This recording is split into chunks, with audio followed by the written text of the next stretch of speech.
लड़कियों की ज़िंदगी का जो सबसे ख़ास और सबसे बेस्ट पल होता है उनकी ज़िंदगी का, वो सिर्फ वही दिन होता है जिस दिन उनकी शादी होती है, शादी की पहली रात होती है। वो उस दिन को लेकर अपनी सारी ज़िंदगी सोचती रहती हैं, सपने सजाती रहती हैं कि आखिर उस दिन क्या होगा, उनका दूल्हा कैसा होगा, उनका पति कैसा होगा, वो उनको कैसे प्यार करेगा और उस टाइम पर उनकी फीलिंग क्या होगी।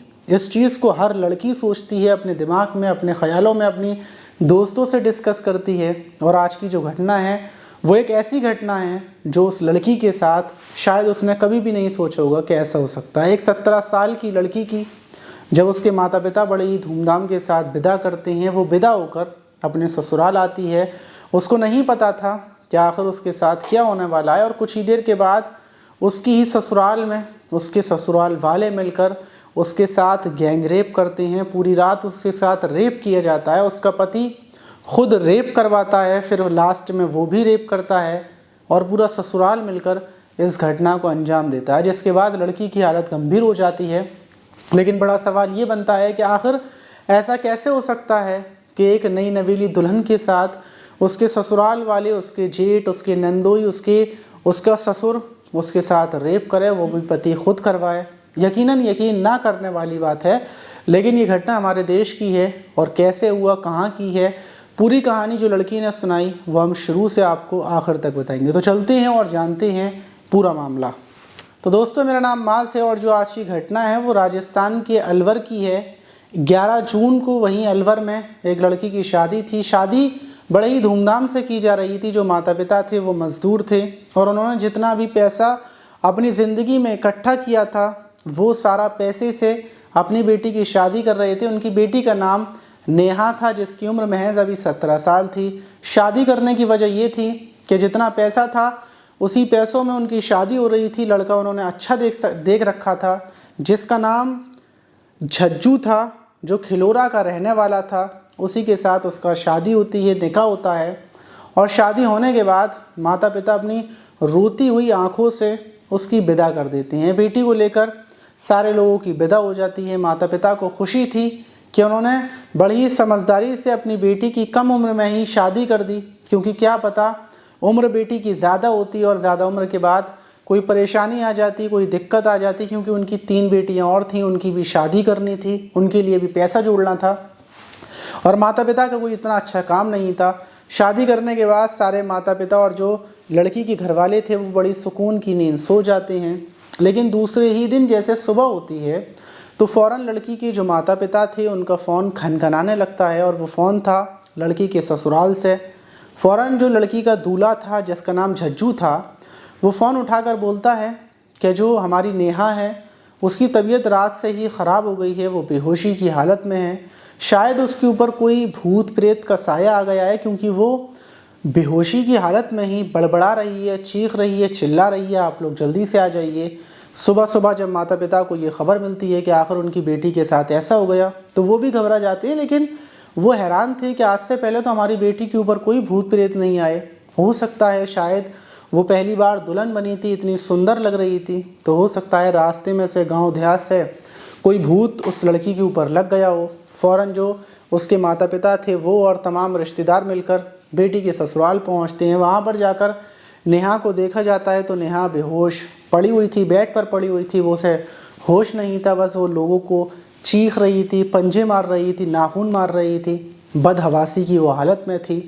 फ़ौरन उसको उठाया जाता है, मौलाना, मौलवी, बाबाओं, तांत्रिकों के पास एक एक कर सब जगह ले जाया जाता है। लोग जो उसको ये बताते हैं कि आप वहाँ चले जाइए, वो बाबा बहुत अच्छे हैं, वो 2 मिनट में समाधान कर देते हैं। तो ऐसे ही माता पिता और ससुराल वाले मिलकर ऐसे ही तमाम जगहों पर तांत्रिक बाबाओं के पास पहुंचते हैं। दूसरा पूरा दिन इसी चीज़ में निकल जाता है, लेकिन अभी तक नेहा को रत्ती भर भी आराम नहीं था। और फिर उसके बाद लास्ट में जो वहाँ का अलवर का अस्पताल है, सरकारी अस्पताल है, वहाँ पर नेहा को लेकर पहुँचते हैं। डॉक्टर नेहा की हालत देखते हैं तो डॉक्टर फ़ौरन समझ जाते हैं और नेहा का ट्रीटमेंट शुरू किया जाता है। नेहा जैसे ही होश में आती है तो होश में आने के बाद वो चीख रही थी, बहुत ज़्यादा सहमी हुई थी। डॉक्टर हैरान थे कि आखिर एक लड़की जिसकी कल शादी हुई है, आज वो इतनी सहमी हुई है कि वो लोगों को देखकर, अपने पास आते हुए लोगों को देखकर वो चीख रही है, चिल्ला रही है। नेहा के माता पिता उसके पास पहुंचते हैं। वो माता पिता को देखकर थोड़ी शांत होती है, उनको पहचानती है, क्योंकि एक बेटी जो चाहे कितनी भी डर जाए, सहम जाए, लेकिन अपनी माँ और पिता को देखकर उसके अंदर हिम्मत आ जाती है। जब वो अपने माँ पिता को देखती है तो उनके गले से लगकर वो दहाड़े मार मार कर वहीं पर रोने लगती है। माता पिता उसके हाथ को थाम कर उसको भरोसा दिलाते हैं कि बेटा आखिर तुम्हारे साथ क्या हुआ, हमें बताओ तो सही, तभी तो कुछ होगा। और ये जब नेहा बताना शुरू करती है तो उससे पहले ही जो नेहा के ससुराल वाले थे वो अस्पताल से जा चुके थे, और वो अपने माँ और पिता को बताती है कि माँ, जब मैं कार में यहाँ से अपने आपके यहाँ पास से निकली थी अपने ससुराल जाने के लिए, तो मैं बहुत सारी चीज़ें सोच कर निकली थी, और जब मैं अपने पति के कमरे में पहुँचती हूँ तो वहाँ पर 3 औरतें बैठी हुई थी। वो 3 औरतें कुछ देर के बाद उठकर चली जाती हैं, क्योंकि मेरे कमरे के अंदर एक बूढ़ा शख्स आ जाता है, और वो शख्स आकर मेरे कंधे पर हाथ रखता है, मेरे घूंघट को हटा देता है। और जब मैं उससे पूछती हूँ कि आप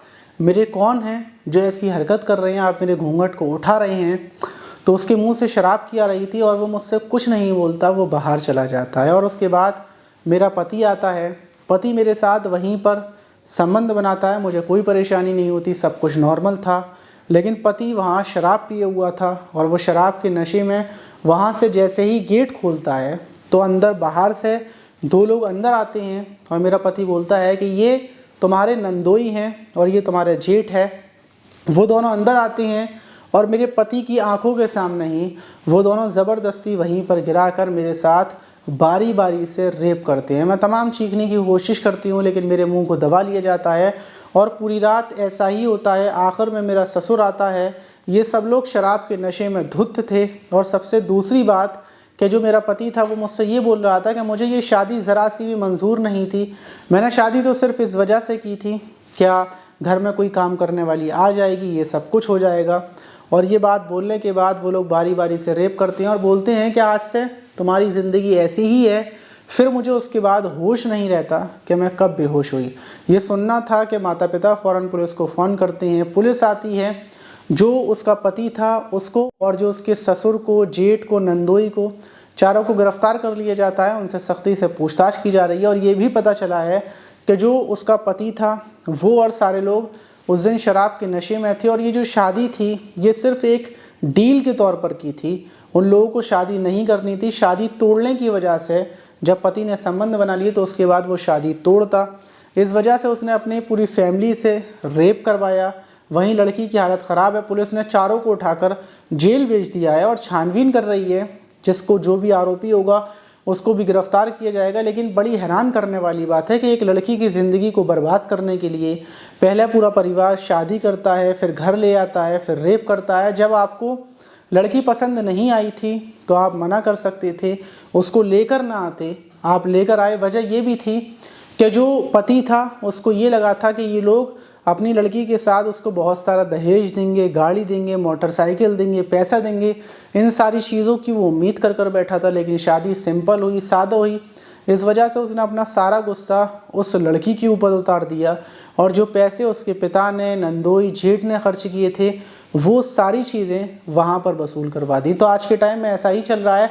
इसीलिए सारी चीज़ें पहले से आप डील कर लें। अगर आप किसी की शादी में हैं या शादी करवाने वाले हैं, या आपकी बहन बेटी की किसी की भी शादी हो रही है, तो पहले आप लड़के से साफ लफ्ज़ों में ये बोल दें कि हमारे पास तुम्हें देने के लिए कुछ भी नहीं है। तुम ये उम्मीद मत रखना कि हम तुम्हें कुछ देंगे और तुम्हें पैसा दें, कैश दें, गाड़ी दें। और अगर तुम ये उम्मीद रखोगे और हो सकता है तुम्हें वो सारी चीज़ें ना मिले, फिर तुम्हारा दिमाग ख़राब होगा, क्योंकि तुम इसी लालच में शादी करते हो। और ज़्यादातर देखा गया है कि कोई पैसे वाली फैमिली है, लड़के ने पैसे वाली फैमिली देखकर शादी कर ली, लेकिन उन पैसे वालों ने अपनी बेटी को दहेज में ज़्यादा कुछ सामान ना दिया, तो फिर वो लड़का उस लड़की को हमेशा टॉर्चर करता है, हमेशा मारता है, पीटता है, और आखिर में अंत ये होता है या तलाक हो जाता है या फिर लड़की को मौत के घाट उतार दिया जाता है। तो इसीलिए किसी की भी शादी हो, सबसे पहले आप लड़के से यही बोलें कि हम तुम्हें 1 रुपया नहीं देंगे, और तुम्हें लगे कि हम सिर्फ अल्फाजों में बोल रहे हैं, बाद में दे देंगे,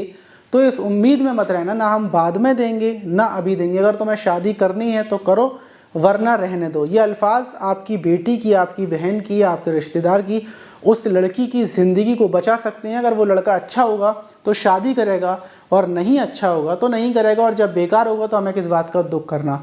आप इस घटना पर क्या बोलना चाहेंगे? क्या आखिर ऐसे आरोपियों को क्या सज़ा मिलनी चाहिए? कमेंट बॉक्स में ज़रूर बताइएगा। मिलते हैं किसी और वीडियो में।